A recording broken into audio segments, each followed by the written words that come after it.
Esta es una bocina con MP3, FM, AM y SW. Y así es como se oye.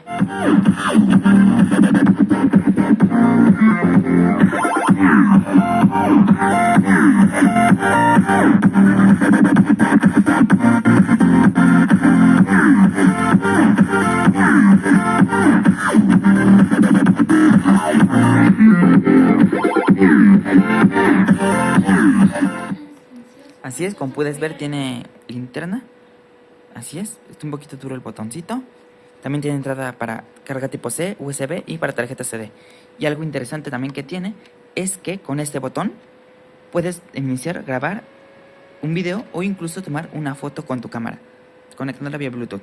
La review completa está en el canal, la encuentras en el canal, así es que ve a visitar el canal porque ahí vas a encontrar la review completa.